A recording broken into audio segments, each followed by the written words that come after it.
Hello, I'm Simon Whistler, you're watching Today I Found Out, and in the video today we're looking at the Great Lock Controversy of 1851.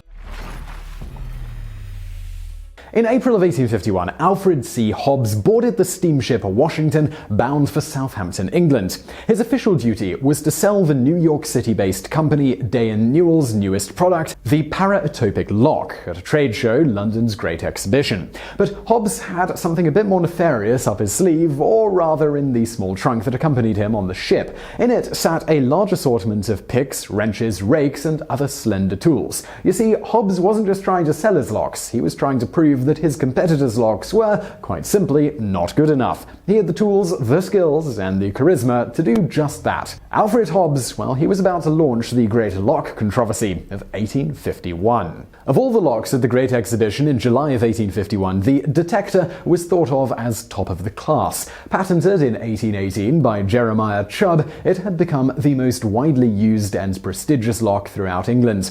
In fact, in 1823, Chubb was given the distinguished honor of being the sole supplier of locks for England's post offices and Her Majesty's prison service. By 1851, Chubb & Son and their Detector lock was so highly respected that they were given the assignment of creating a special security display cage to house the Great Koh-i-Noor diamond, a 186-carat diamond that currently sits in the crown of Queen Elizabeth, which is located in the Tower of London. Numerous picklocks in London had made attempts at getting past the Detector with no success. In one case, a picklock who was imprisoned was actually offered his freedom if he could figure out a way to pick the Detector lock, and he couldn't do it. What made the Detector so difficult was that the lock had a built-in anti-lock-picking mechanism, which, if triggered, would render the lock inoperable even if you had the key. The trap worked by if you lifted one of the pins beyond what the key would have done, it triggered the lockdown mechanism. By this, you could also tell if someone had tried to pick your lock because your key would suddenly stop working. To get the lock to work again, a special regulating key was needed, which would reset the lock such that it could be opened once again with the normal key.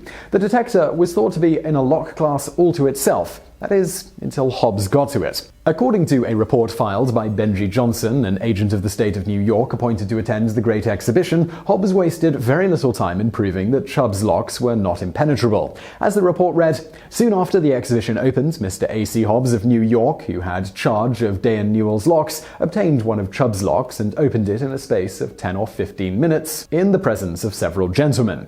As one would imagine, this did not sit well with many an Englishman who were using the Detector to lock away their homes and valuables, but most of all, it did not sit well with Chubb & Son. They challenged Hobbs to try something a little more difficult, a Chubb lock attached to an iron door of a vault in Westminster that was a depository of valuable papers. Hobbs sent out an invitation for them to come and watch him pick. It read, "Gentlemen, an attempt will be made to open a lock of your manufacture on the door of a strong room. You are respectfully invited to be present and witness the operation."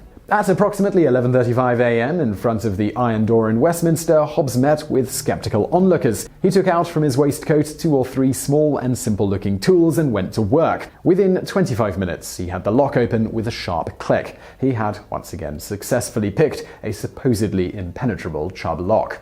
Witnesses, hardly believing their eyes, asked him to do it again, so he relocked it and repicked it again. This time he did it in 7 minutes and without the slightest injury to the lock or door.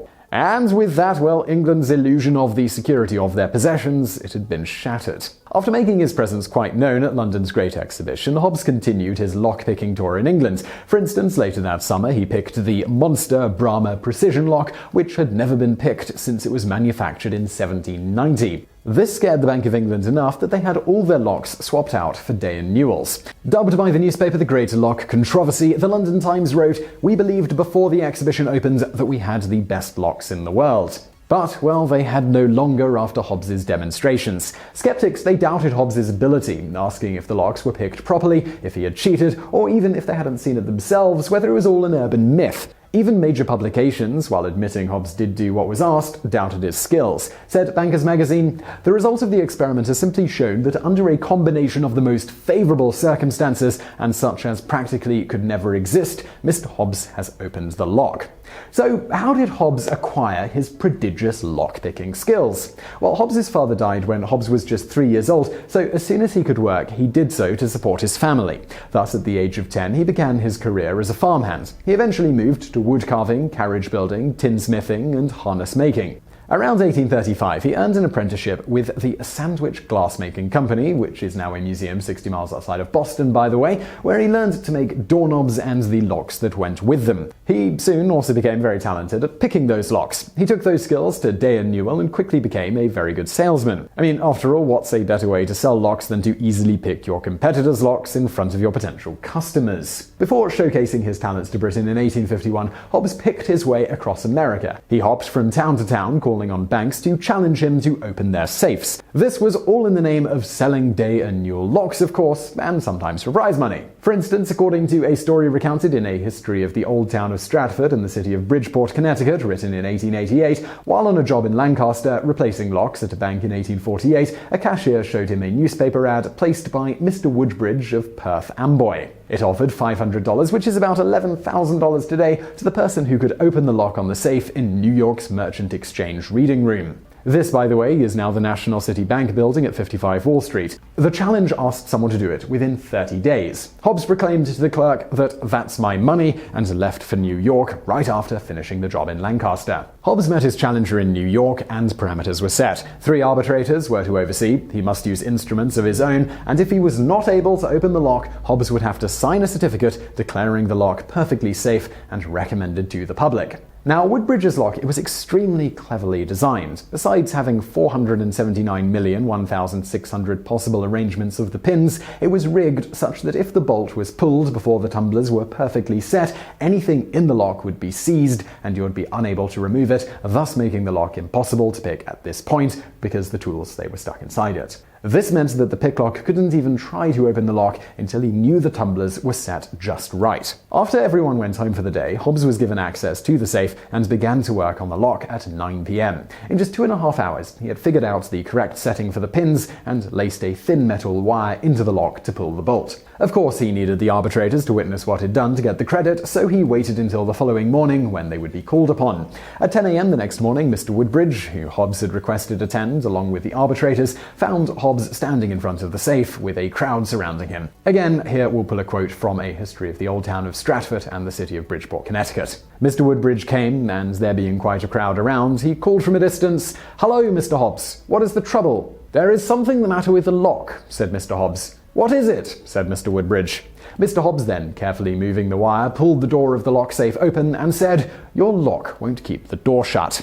Bonus facts. Carrying around a set of lockpicks during his trip to England wasn't exactly a recipe for smooth relation with the bobbies because they didn't know who he was. As such, along with his box of lockpicking tools, Hobbes also carried with him a letter from the Chief of Police of New York City, George Matzel, vouching for Hobbes's character. And now for another bonus fact. 1851 was a rather vulnerable time for English citizens. It was the first time that England's urban population outnumbered the rural population, meaning more people gathered in small spaces, which made security more of an issue. Additionally, the Great Exhibition had brought citizens to London from all across the world. Plus, a rising middle class valued their possessions and property immensely and wanted to guard them. All of this rendered Alfred Hobbes and his lock-picking skills both a point of fear as well as admiration.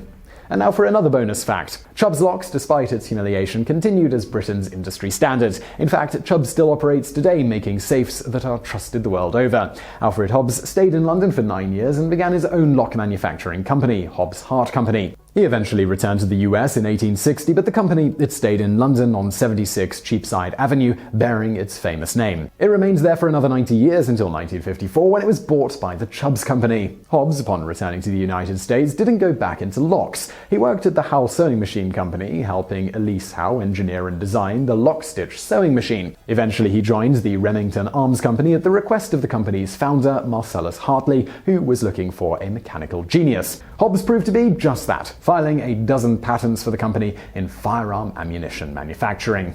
So I really hope you found that video interesting. If you did, please do hit that thumbs up button below and don't forget to subscribe for brand new videos just like this. We make them every day of the week. Also, if you're looking for some interesting reading in relation to this episode, please do check out the book Practical Lockpicking in the description below. It's an interesting read. I'd also like to thank our patrons on Patreon. If you're interested in supporting us with a small donation, please do consider heading over to patreon.com/TodayIFoundOut. We've got loads of good perks.